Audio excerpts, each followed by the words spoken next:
మరి అడ్డం పొడుగు పెరగగానే అయిపోదు కదా, నోరు ఉంది కదా అని ఇష్టం వచ్చినట్టు మాట్లాడితే ఆయన ఒక సెంట్రల్ మినిస్టర్ ఆయన గురించి మాట్లాడాల్సిన అంత కలేజా ఉండాలి. కరీంనగర్ గడ్డ మీదకి వచ్చి నడి సెంటర్ లా సంజయ్ అన్న గారి గురించి మాట్లాడితే కార్యకర్తలు ఊరుకుంటారని ఎట్లా నువ్వు ఏ విధంగా నువ్వు మాట్లాడగలిగినావు? చలో నువ్వు సవాల్ చేసినావు కదా, మేం నీ సవాల్ని స్వీకరించి ఒక 2 నిమిషాలనే వచ్చేసినాం. 2 నిమిషాల నువ్వు నీ ప్రెస్ కాన్ఫరెన్స్ హృదయలోపే వచ్చినాము. నువ్వు ఉన్న దగ్గరికి మేము వచ్చినాం కదా. అంటే ఇక్కడ ఆయన లీడర్ ని కేటీఆర్ లాంటి వ్యక్తిని బండి సంజయ్ ఏదో మాట్లాడుకొచ్చిర్రు, కేసీఆర్కే పుడితే దమ్ముంటే నిరూపించు అని ఛాలెంజ్ చేసిరు కాబట్టి ఆ నాయకుని ప్రొటెక్ట్ చేసే క్రమంలో కౌశిక్ రెడ్డి మాట్లాడి ఉంటాడు కదా. రాజకీయంగా ఈ మాటలు యుద్ధం కామనే కదా. అవునండి, రాజకీయంగా కేటీఆర్ గారు కూడా రాజకీయంగా ఆరోపణలు చేసినప్పుడు ఆరోపణలు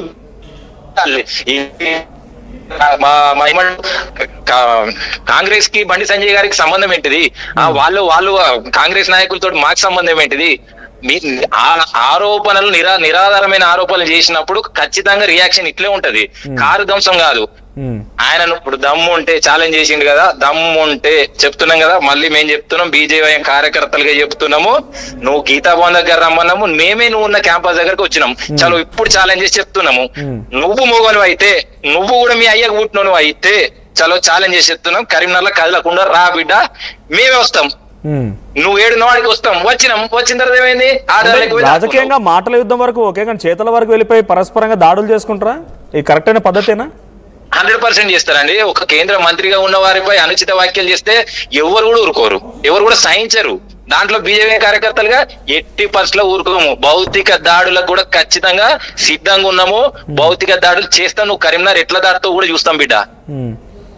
అంటే కౌశిక్ రెడ్డిని ఇప్పుడు డైరెక్ట్ గా మీరు వార్న్ చేస్తున్నారా? డైరెక్ట్ గా అటాక్ చేస్తామని వార్నింగ్ ఇస్తున్నారా? 100% వార్న్ చేస్తున్నాము. 100% భౌతిక దాడి చేస్తామని మేము 100% వార్న్ చేస్తున్నాము. చలో ఎట్లా తిరుగుతావు బిడ్డ, నువ్వు ఇవాళేదో వచ్చినావు, వచ్చి మీడియా ఉంది, మైకులు ఉన్నాయి కదా అని ఒరినవు. ఒరుగానే అయిపోదు, మైకులు ఉన్నాయి కదా అని చెప్పి. కేంద్ర హోంమంత్రి స్థాయిలో ఉన్నారు కదా బండి సంజయ్, ఆయన అనుచరులుగా ఈ రకంగా దాడి చేయడం ఆయనకు థ్రెట్ అవ్వదా? లేకపోతే ఇది కరెక్ట్ అయిన పద్ధతి అంటారు? పబ్లిక్ లో కూడా తప్పు ఇంటెన్షన్ వల్ల?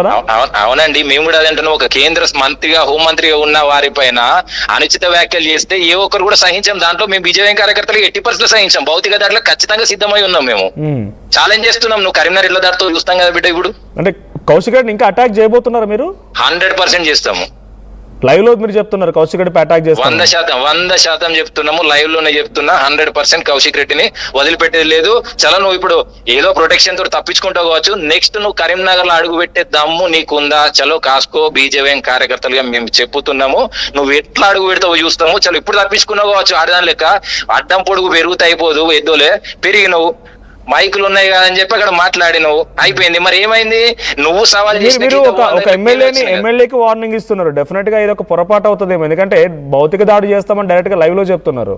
100% చేస్తామండి, 100% చెప్తున్నాము. ఎమ్మెల్యేనే మరి వారు కూడా చేస్తున్నారు. ఒక కేంద్ర సహాయ మంత్రి హోమ్ మినిస్టర్ గారు ఉన్న పైన వారిపైన అనుచిత వ్యాఖ్యలు చేస్తే ఎవరు ఊరుకుంటారు? ఓకే, ఇప్పుడు ఎమ్మెల్యే క్యాంపు కార్యాలయానికి వెళ్ళి దాడి చేయడం పోలీసులు కూడా చాలా తీవ్రంగా తీసుకునే అవకాశం ఉంది. అది మేము క్యాంపు కార్యాలయం అని మేము ఆ క్యాంపు కార్యాలయమా ఇంకోట అని ఆలోచించలేదు. ఆయన ఆ మనిషి ఎక్కడున్నాడో ఆయన సవాల్ చేసిండు. చలో బండి సంజయ్ నీకు దమ్ముంటే గీతా భవన్ దగ్గర రా, నేనే టెంట్ వేస్తా అన్నాడు. అరే నువ్వెందుకు వచ్చుడు రాబాయ్, మా సంజయ్ అన్న దాకెందుకు, మేమే వస్తున్నాం కార్యకర్తలు. కానీ నువ్వు సవాల్ విసిరడం ఏంటంటే నువ్వు ఉన్న ప్లేస్ మే వచ్చినాం. మేము క్యాంపు కార్యాలయమా ఏంది అని ఆలోచించకుండా వచ్చేసినాం. మేము అది ఎక్కడికైనా రావడానికి సిద్ధంగా ఉన్నాం. 100% సవాల్ చేసి చెప్తున్నాం. నీ సవాల్ స్వీకరించిన 5 నిమిషాల్లో మేము వచ్చినాం. ఇప్పుడు కూడా చెప్తున్నాం, నువ్వు ఇప్పుడు తప్పించుకున్నావేమో, తప్పించుకున్నా 100% నువ్వు కరీంనగర్ లో అడుగు పెట్టే పరిస్థితి లేదు. పెడితే నీకు నీ పరిణామాలు ఎట్లుంటాయో నువ్వు. ఇంకొక ఇంట్రెస్టింగ్ కామెంట్స్ వస్తున్నాయి లైవ్ లో కూడా మీరు చూస్తున్నప్పుడు. గతంలో ఏపీలో జరిగింది అంబటి రాంబాబు అనేటువంటి మాజీ మంత్రి పైన అధికారులు కొంతమంది టీడీపీ కార్యకర్తలు అంటారు, కొంతమంది నాయకులు దాడి చేశారు. ఏపీలో ఇటువంటి సంస్కృతి కొన్ని రోజులుగా కొనసాగుతోంది. ఆ సంస్కృతిని ఇప్పుడు బీజేపీ తెలంగాణకు తీసుకొచ్చిందా? బీజేపీ తీసుకురాలేదండి. మీరు ఇక్కడ పొరపాటున మమ్మల్ని ఆ క్వశ్చన్ చేస్తున్నారు. మీరు మొదటగా కేటీఆర్ గారిని బీఆర్ఎస్ నాయకులను అడగాలి. కేటీఆర్ గారు వచ్చి నిరాధారమైన ఆరోపణలు బండి సంజయ్ గారి పైన చేసిండ్రు. కాంగ్రెస్ సీఎం రేవంత్ రెడ్డి తోటి వాళ్ళేదో మంత్రులు సీఎంలు భూములు పంచుకుంటే దానికి మా సెంట్రల్ మినిస్టర్ కి